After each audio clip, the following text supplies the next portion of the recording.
ANDIZI, meaning I will not come down. A stubborn focus on building a great life. Written and read by Beauty Kotela. Chapter 5. What are you building?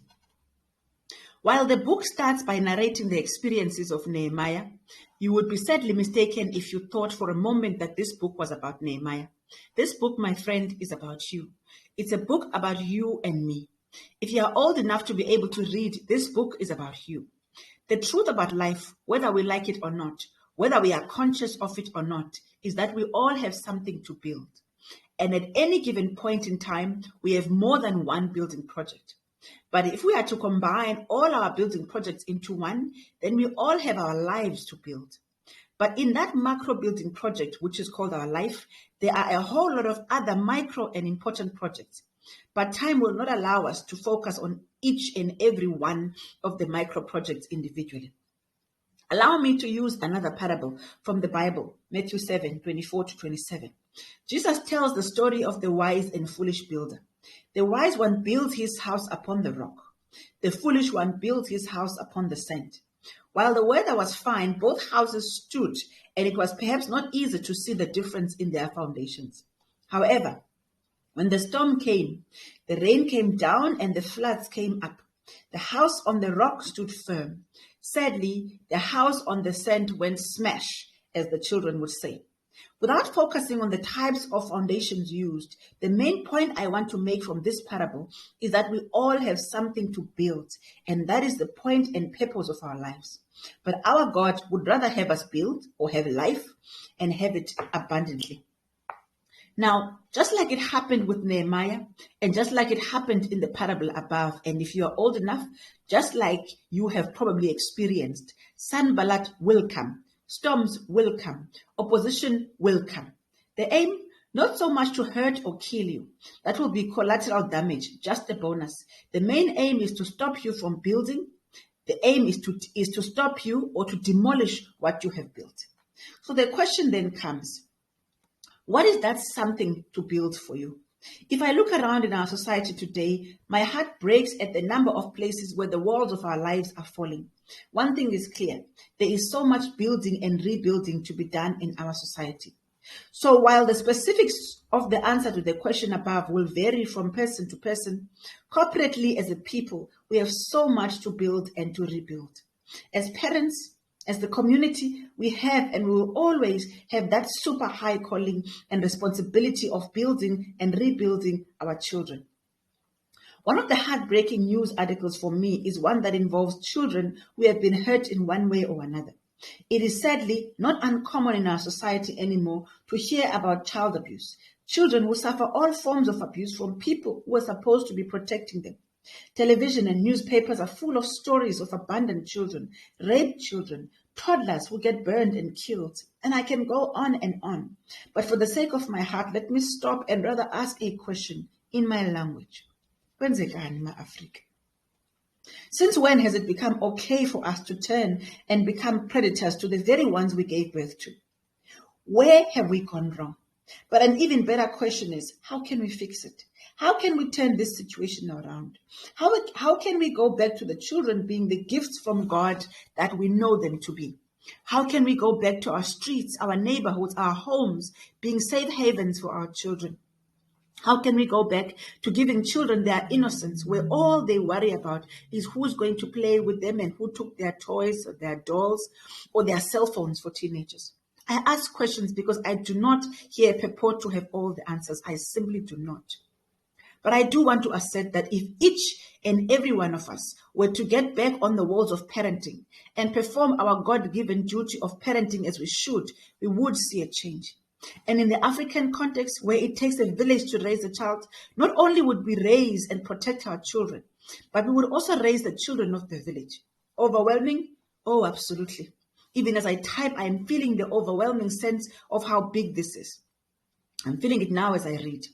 But being overwhelmed by the magnitude of the work is no reason for us to abandon our responsibility. It is no reason for us to drop our tools and come down. How can we? If we do, who will be our leaders of tomorrow? God has given us as parents, as adults, a responsibility to raise our children to grow up tall and strong like the mighty cedars of Lebanon. Lebanon. This in a time when the enemy has his guns blazing at our little ones, seeking to steal, to kill, and destroy them. The enemy is constantly calling upon us to neglect and abandon the great project of raising our children. It's time to look him in the face and say, "Andizi, not ngabantwana bethu." Related to the point about children, as a people, we have and will always have the responsibility of building our families. Remember, these families are the fertile ground and the launching pad for the children.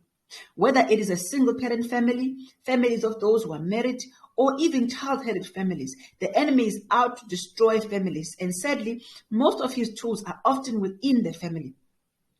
The high rates of divorce, the high rates of homicide and even suicide, the increase in sibling rivalry and serious disunity among families. This is clear evidence that the family unit is under attack. It is not uncommon anymore to hear about a husband who shot and killed his wife, his children, and turned the gun on himself, completely obliterating the whole family in one go. I'm sure you have heard of elderly women raped by their own grandsons under the influence of drugs and alcohol.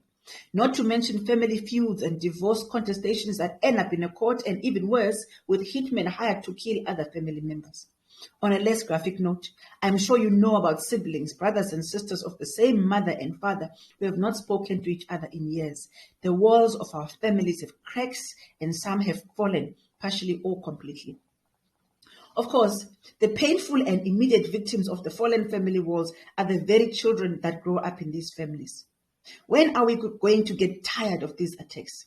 When will we roll up our sleeves, pick up our tools, get onto the cracked and fallen places of the walls of our families, and with stubbornness and grit and a relentless focus on God, just build?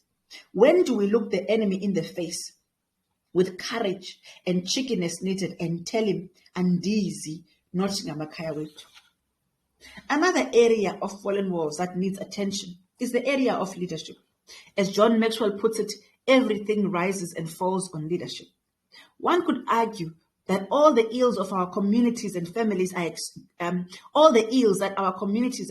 experiencing are a result of a lack of leadership. But that might seem unfair. The bottom line, however, is that as leaders from all walks of life, political leaders, ministers of the gospel, church leaders, community leaders, business leaders, presidents, prime ministers, dare I say, leaders of families, we too have dropped the ball. The walls of leadership are full of cracks and holes, and in some places they are downright fallen, boom, on the ground.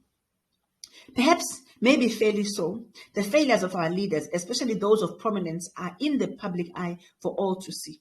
Daily, our news coverage will run with stories of corruption of billions of rands of taxpayers' money embezzled, sadly by those who we placed in positions of power.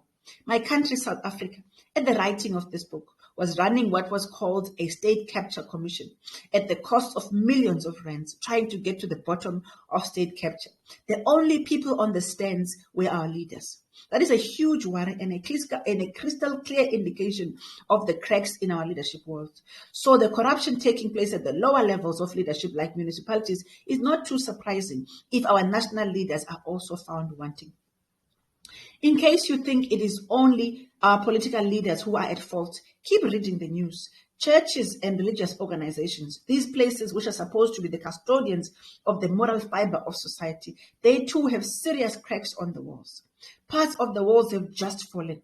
We now hear of priests and pastors and elders accused of corruption and mismanagement of funds, or even worse, sexual abuse and molestation of children.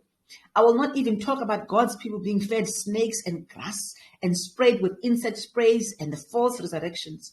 If I had not seen some of these with my own eyes, I would say that it is ridiculous.